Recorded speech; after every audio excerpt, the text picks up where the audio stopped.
Halo semuanya, aku Muhammad Anwar Hidayat, aku dari Prodi Pendidikan Fisika 2023. NIM aku 2306987. Di sini aku bakalan mempraktekkan kenapa sih semua benda yang dijatuhkan ke bumi itu pasti akan jatuh ke bawah. Pertama aku bakal praktekin botol ini, ketika dijatuhkan pasti akan ke bawah. Aku jatuhkan ya. 3, 2, 1. Nah, ketika botol jatuh, kalau misalnya aku yang jatuh ya, nah pasti bakal ke bawah kan. Teman-teman juga pasti tahu kalau misalnya ke bawah itu karena apa? Karena adanya gaya gravitasi. Nah, gaya gravitasi itu adalah gaya tarik menarik yang dihasilkan oleh dua benda. Nah, kenapa ada dua benda di sini? Berarti ada satu lagi dong. Kalau ketika aku jatuh, itu ada satu lagi bendanya. Bendanya apa? Yaitu pusat bumi. Kenapa bisa jatuhnya ke bawah? Karena pusat bumi kita itu kan ada di bawah. Jadi gaya tarik menarik yang dihasilkan itu ke bawah. Sama halnya dengan botol ini.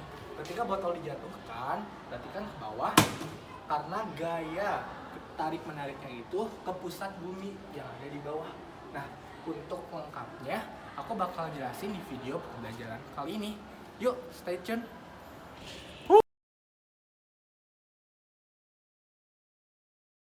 Sebelum memulai penjelasannya, aku ada pertanyaan umum dulu nih. Pertanyaan pembuka. Kenapa sih planet di tata surya itu tidak berjatuhan dan tidak bertabrakan gitu? Kenapa ya? Nah, karena planet itu memiliki orbit. Orbit atau lintasan masing-masing yang diatur oleh gaya gravitasi. Nah, sehingga planet itu bergerak dan tidak bertabrakan. Semua planet mempunyai massa dan gravitasi. Otomatis memiliki gaya gravitasi juga. Maka dari itu, planet-planet di tata surya tidak berjatuhan. Semakin besar massa planet, maka semakin besar pula gaya gravitasi yang ditimbulkan. Nah, untuk pokok pembahasan dari penjelasan hukum gravitasi Newton ini dibagi menjadi 8. Yang pertama itu hukum Kepler, yang kedua itu ada hukum gravitasi Newton, yang ketiga itu ada medan gravitasi bumi, yang keempat itu ada gaya konservatif dan non-konservatif. Nah, pokok pembahasan selanjutnya itu ada konstanta gravitasi universal. Yang keenam ada grafik perubahan besar gaya gravitasi terhadap jarak atau hubungan antara gaya gravitasi dengan jarak atau R. Yang ketujuh ada menentukan besar medan gravitasi pada kulit bola dan bola pecal. Yang kedelapan ada contoh soal dan pembahasan. Nah, yang pertama itu ada hukum Kepler. Nah, apa sih hukum Kepler itu? Nah, hukum Kepler itu ditemukan oleh Johannes Kepler yang merupakan seorang matematikawan dan astronom asal Jerman.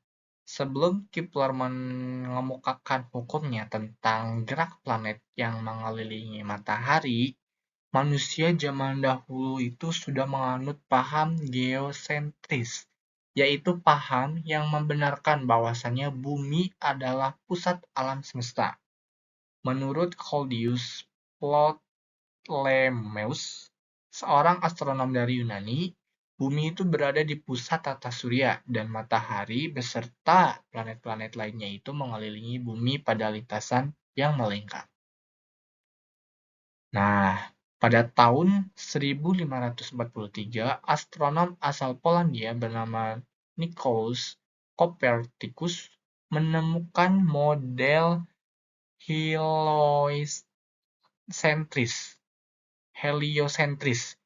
yakni bumi beserta planet-planet lainnya itu mengelilingi matahari pada lintasan yang melingkar.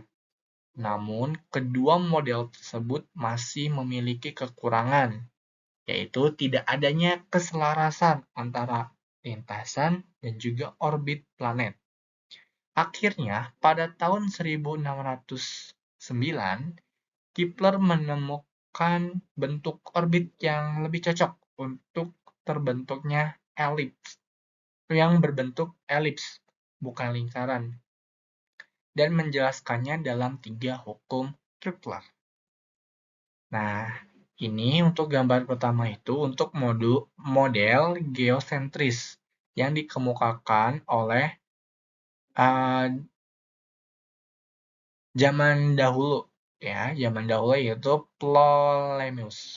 Nah, gambar kedua itu ada dari gambar 2 itu model heliocentris yang dikemukakan oleh Nicolaus Copernicus. Ya, jadi berbeda ya.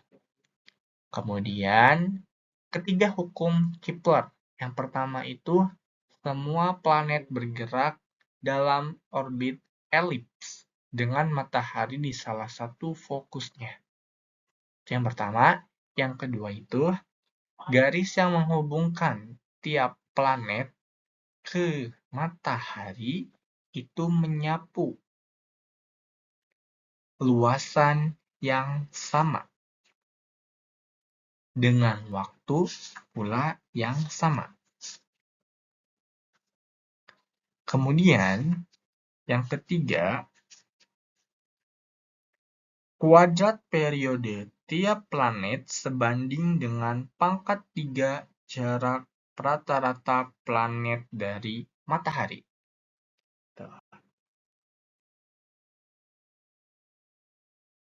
Oke, yang kedua itu adalah hukum gravitasi Newton. Nah, di hukum gravitasi Newton ini, kita akan bahas tentang beberapa pengertian tentang hukum gravitasi Newton. Walaupun hukum Kepler merupakan langkah-langkah yang penting untuk mengerti gerakan planet-planet, namun hukum tersebut hanya aturan empiris yang diperoleh dari pengamatan astronomis Brahe. Nah, hukum gravitasi Newton itu dikemukakan oleh Pak Isaac Newton. Jadi, Pak Newton itu menyebutkan bahwasanya besar gaya tarik-menarik antar dua benda berbanding lurus dengan massa masing-masing benda tersebut dan berbanding terbalik dengan kuadrat jarak antar keduanya. Nah, hukum gravitasi Newton menyatakan bahwa tiap benda mengadakan gaya tarik pada setiap benda lainnya, sebanding dengan massa kedua benda itu dan berbanding terbalik dengan kuadrat jarak pisah antara mereka. Hukum gravitasi Newton dapat ditulis dengan persamaan vektor. Kita ambil M1 dan M2 sebagai dua massa yang dipisahkan oleh jarak R1 dan R2, yaitu magnitudo vektor R1 dan R2 yang mengarah dari massa M1 dan M2 yang menghasilkan persamaan sebagai berikut. Dengan R topi atau R vektor, yaitu R1 R2 dibagi R1 R2 adalah sebuah vektor satuan yang mengarah dari M1 dan M2 dan gravitasi adalah konstanta atau G itu adalah konstanta gravitasi universal yang nilainya itu 6,67 kali 10 pangkat min 11 Newton meter persegi per kilogram kuadrat.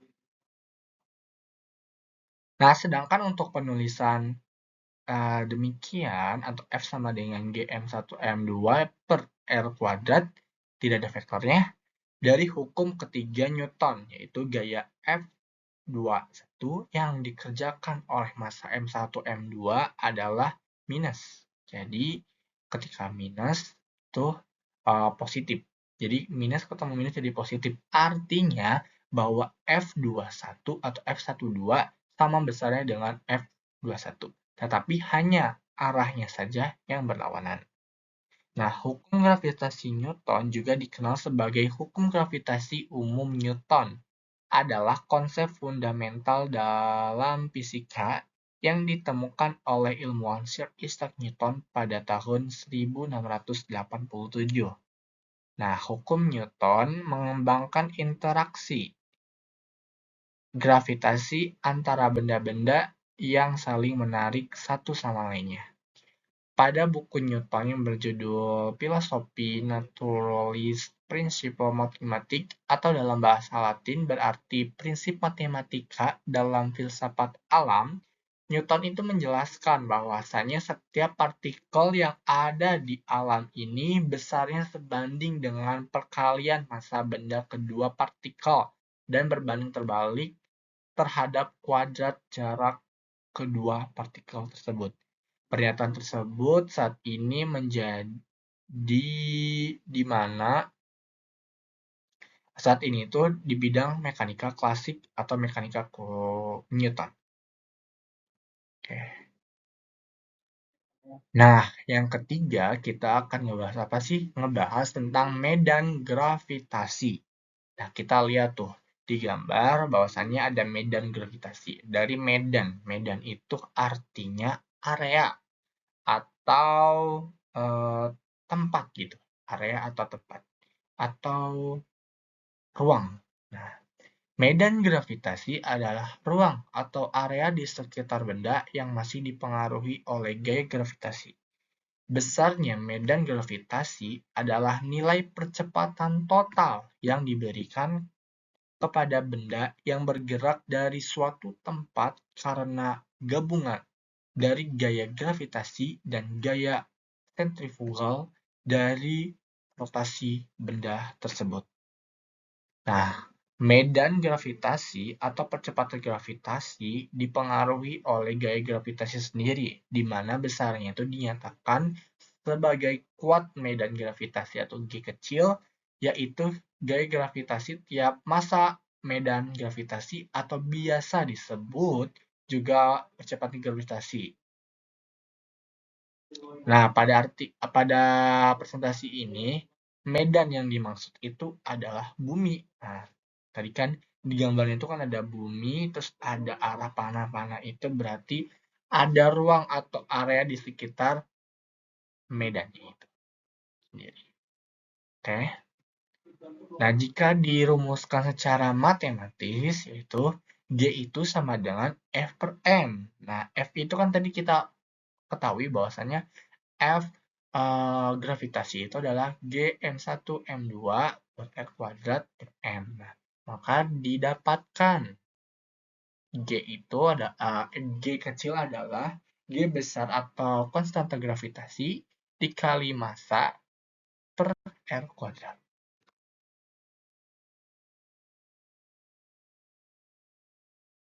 Oke nih teman-teman semuanya.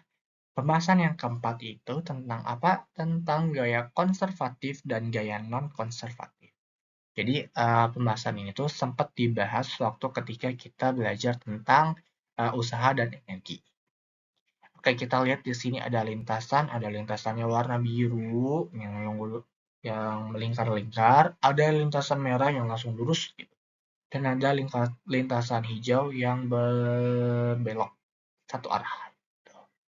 Oke, kita bakalan mengenal tentang gaya konservatif. Nah, apa sih gaya konservatif itu? Nah, sebuah gaya dinamakan konservatif jika usaha yang dilakukannya pada benda yang bergerak di antara dua titik tidak bergantung pada lintasan yang dilalui benda tersebut. Jadi, usaha yang dilakukan hanya bergantung pada posisi akhir dan awalnya saja dari benda tersebut. Contohnya adalah gaya gravitasi dan gaya pegas. Nah, energi kinetik pada gaya konservatif ini adalah konstan. Nah, yang kedua ada gaya non-konservatif. Nah, sebuah gaya dikatakan non-konservatif jika kerja atau usaha yang dilakukan pada sebuah benda tergantung pada lintasan yang dilalui oleh benda dari titik awal dan titik akhir. Jadi contohnya itu adalah gaya gesek.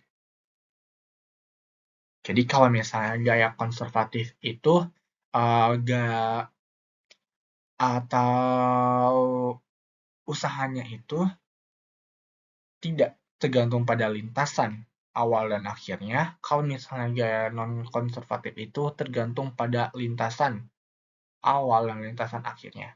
Contohnya itu adalah gaya gesek untuk gaya non-konservatif dan energi mekanik pada benda yang memiliki gaya non-konservatif itu tidak konstan. Nah, yang kelima ini tadi kan kita sudah berbicara tentang konstanta gravitasi universal. Nah, atau yang biasa disimbolkan dengan G besar. Kita bakalan bahas tentang konstanta gravitasi universal. Apa sih konstanta gravitasi universal itu? Nah, konstanta gravitasi universal atau yang biasa dinamakan dengan G besar adalah konstanta fisika yang digunakan untuk menghitung gaya tarik-menarik gravitasi antar dua benda. Nah, nilai konstanta gravitasi universal adalah 6,67 kali 10 pangkat min 11 Newton meter kuadrat per kilogram kuadrat. Nah, namun nilai ini hanyalah perkiraan karena jumlah pasti konstanta fisika ini tidak diketahui nih. Ya, faktanya konstanta gravitasi universal adalah salah satu konstanta yang paling sedikit diketahui secara pasti. Nilai konstanta gravitasi universal dianggap diketahui dengan kesalahan 1 dalam 10.000. Berarti sangat kecil sekali. Nah, faktanya lagi bahwasanya nilai konstanta gravitasi universal yang belum ditemukan secara pasti membuat sulit untuk menghitung massa bintang karena nilainya juga tidak tepat seperti massa bumi dan massa matahari. Jadi karena konstanta gravitasi universalnya saja masih diragukan dan masih belum pasti, jadi sulit nih untuk menentukan, menghitung atau menentukan yang lainnya gitu. Misal massa bintang, kemudian massa bulan, dan massa matahari. Terus, konstanta gravitasi universal digunakan untuk menghitung gaya gravitasi antar dua benda yang tadi disebutkan di atas. Dengan kata lain, konstanta gravitasi universal memungkinkan kita untuk menemukan gaya tarik-menarik dua benda. Konstanta gravitasi universal juga digunakan untuk menghitung massa benda langit seperti bulan, bumi, matahari, bintang, dan yang lainnya. Nah, nilai tetapan semesta G besar atau nilai ketetapan konstanta gravitasi universal G besar yang sebelumnya tidak tepat ditemukan oleh Newton, kemudian ditemukan nih oleh Henry Sapides. Nah, melalui percobaan yang dilakukan oleh seorang ilmuwan yang tadi, Henry Sapides, ilmuwan asal Inggris pada tahun 1798 dengan ketelitian sebesar 99%. Masya Allah. Percobaan yang dilakukan Cavendish menggunakan sebuah neraca yang disebut dengan neraca Cavendish. Neraca tersebut dapat mengukur besar gaya putar yang diadakan pada lengan gayanya. Nah, kita lihat. Nah, ini merupakan neracanya. Dan ini ada. Nah, yang ke-6 itu ada hubungan antara gaya gravitasi dengan jarak. Atau yang pas waktu tadi di judul itu adalah menentukan grafik perubahan antara gaya gravitasi dengan jarak atau R. Oke. Nah, hubungan antara gaya gravitasi dengan kuadrat jarak R adalah berbanding terbalik. Nah, karena ada di bawah kan, nah, bisa dilihat di persamaan tersebut. Nah, bahwasannya F sama dengan G konstanta, G besar, M1, M2 per R kuadrat. Jika kita gambarkan hubungan antara gaya gravitasi dengan jarak, ditunjukkan dengan gambar di samping. Oke, nah itu gambarnya grafik hubungan antara gaya gravitasi dengan jarak R-nya. Nah, dan disimpulkan bahwasanya gravitasi itu tidak pernah mengalami nilai nolnya. Nah, selalu berhimpit. Jadi berhimpit saja. Berhimpit, tidak pernah terkena nilai nol. Semakin dekat jaraknya, maka semakin besar pula gaya gravitasinya. Nah, semakin jaraknya jauh, maka semakin kecil juga gaya gravitasi yang dihasilkan. Hal ini disebabkan karena apa? Karena gravitasi itu berbanding terbalik dengan kuadrat jarak atau R. Oke, selanjutnya pembahasan yang mungkin tidak ada di pokok bahasan, tapi saya coba masukkan. Apa sih? Dan menurut saya ini penting ya. Apa sih? Yang pertama yaitu adalah energi potensial, energi total, dan orbit. Nah, untuk sistem dua benda pada umumnya itu yang terdiri atas M kecil, suatu benda yang bermassa M kecil, dan benda lain yang bermassa M besar, perubahan energi potensial itu bergerak jika jarak terpisah R1 menuju ke R2 diberikan persamaan sebagai berikut. U itu adalah energi potensial ya, U sama dengan OR2 dikurangi UR1, Gm besar M kecil per R1 dikurangi Gm besar M kecil per R2. Nah, kemudian dengan mengatur R2 sama dengan suatu jarak pisah umum R saja, dan R-nya itu tak hingga. Maka kita dapatkan persamaan sebagai berikut. Persamaan yang kedua, jadi dengan memilih U atau energi potensial sama dengan 0 pada R tak hingga, maka menjadi energi potensialnya itu min Gmm per R. Untuk U-nya itu adalah di 0 dan di R-nya itu adalah tak hingga. Jadi ketika nanti ditanya energi potensial apa gitu. Nah, bisa dijawab adalah atau EP sama dengan gitu. Bisa EPR. EPR sama dengan min G dikali M besar dikali M kecil per R. Tuh. Nah, energi total negatif, kan ada energi total negatif sama energi total positif. Nah, kalau negatif itu terdiri atas energi kinetik di permukaan buminya itu kecil daripada energi potensialnya. Nah, kalau misalnya energi total yang positif terjadi bila tidak ada titik potong dan tidak ada sistem tak terikatnya. Kemudian bila kita pilih energi gravitasi adalah 0 di jarak pisah sehingga maka kita dapatkan jenis orbit yang diambil oleh sebuah benda yang di dalam medan gravitasi mataharinya. Nah, pembahasan selanjutnya, mungkin ini pembahasan terakhir ya, yaitu adalah medan gravitasi pada kulit bola dan bola padat. Nah, yang pertama itu pada kulit bola nih. Nah, itu ada gambarnya ya di sebelah kiri, itu kulit bola. Kalau misalnya kulit bola itu berarti dalamnya nggak ada, cuman kulitnya saja. Medan gravitasi kulit bola uniform bermassa M besar pada titik di luar kulit itu sama dengan medan yang disebabkan massa titik M besar di titik pusat bola itu sendiri.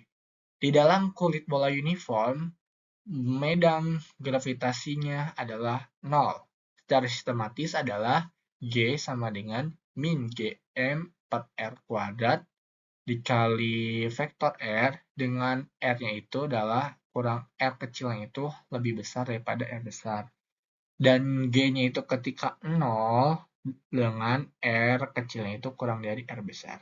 Nah, kalau misalnya bola pejal atau bola padat, yaitu sebuah bola padat uniform bermassa M besar, medan gravitasi di luar bolanya itu sama dengan jika bolanya adalah massa titik di titik asalnya. Di dalam bola pada jarak R kecil kurang dari R besar, hanya massa M aksen yang terdapat pada R yang berperan pada medan gravitasi. Nah, jika ditulis secara sistematis, kita menggunakan persamaan yang awal yaitu pada kulit bola, G sama dengan G kecil sama dengan min G M per R kuadrat dikali R topi atau R vektor R. Nah, M aksennya itu karena bola pejal, bola utuh, yaitu volumenya adalah 4/3 pi R pangkat 3 per 4/3 pi R pangkat 3 dikali M akse M, ya. Jadi didapatkan adalah R kecil pangkat 3 per R besar pangkat 3 dikali M. Nah, G kecilnya sama dengan min G kali M aksen dikali R kuadrat. Nah, sudah dimasukin aja M aksennya, maka didapatkan G untuk bola pejal itu adalah min G besar dikali M aksen per R kuadrat. R pangkat 3, R kubik dikali R, di mana R-nya itu adalah kurang dari R besarnya. Oke, ke pembahasan terakhir, ternyata ada pembahasan terakhir lagi, yaitu adalah contoh soal. Nah, yang pertama ini ada pilihan ganda, kita baca bareng-bareng. Kita dapat mengabaikan gaya gravitasi dalam tinjauan partikel elementer. Hal ini karena A pengaruhnya sangat kecil, B partikel-partikel elementer tidak ada gaya gravitasinya, yang C itu pengaruhnya sangat besar, atau yang D terlalu sedikit perhitungannya, atau yang C jarak antar partikelnya terlalu kecil. Nah, jawaban yang benar adalah karena pengaruhnya itu sangat kecil. Kenapa sangat kecil? Karena hal ini terjadi karena massa partikel itu sangat kecil. Padahal F gravitasi itu sama dengan G dikali M1 dikali M2 per R kuadrat. Tuh. Jadi jawabannya adalah A. Oke, soal yang kedua, kita dapat mengamati gaya gravitasi itu saat apa? Oke, jawabannya itu adalah saat benda-benda yang ditinjau memiliki massa yang besar. Nah, ada kaitannya sama yang soal pertama, ketika massanya itu kecil itu sulit gitu. Nah, pengaruhnya sangat sulit. Jadi, gaya gravitasinya itu bisa diabaikan. Jadi jawabannya adalah C. Oke, ke soal selanjutnya, yaitu contoh soal selanjutnya. Nah, berapakah percepatan jatuh bebas sebuah benda yang berada pada 300 km di atas permukaan bumi? Nah, gaya pada benda diberikan oleh persamaan sebagai berikut, dengan R-nya itu R bumi ditambah sama 300 km. Nah, 300 km itu dari mana? Dari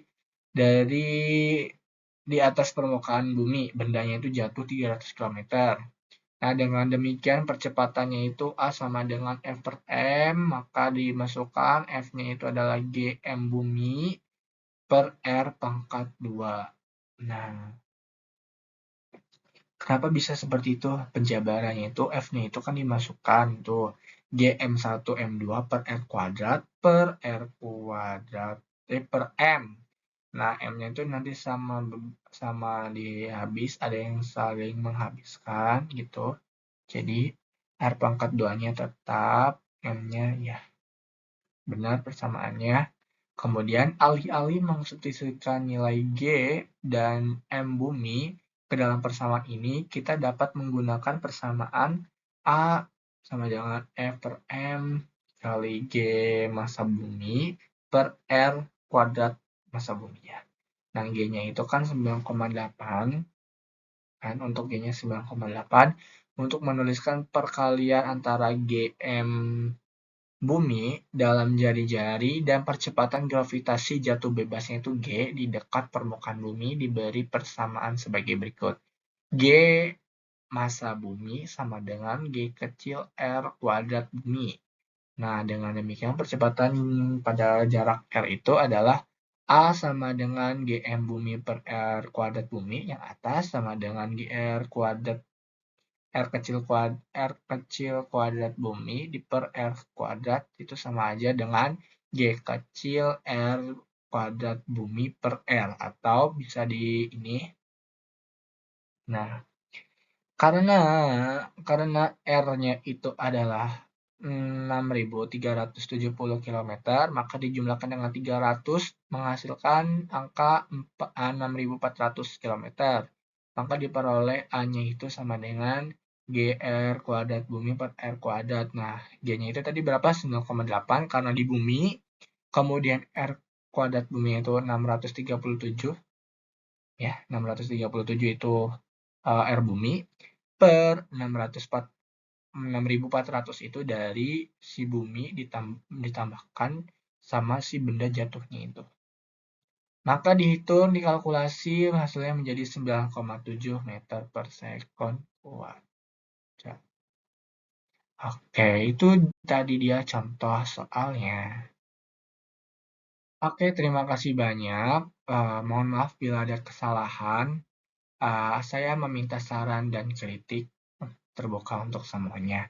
Terima kasih juga terhadap dosen pengampu Fisika Dasar 1, yaitu Ibu Lina dan Pak Alfi, yang telah membimbing kami semua. Terima kasih.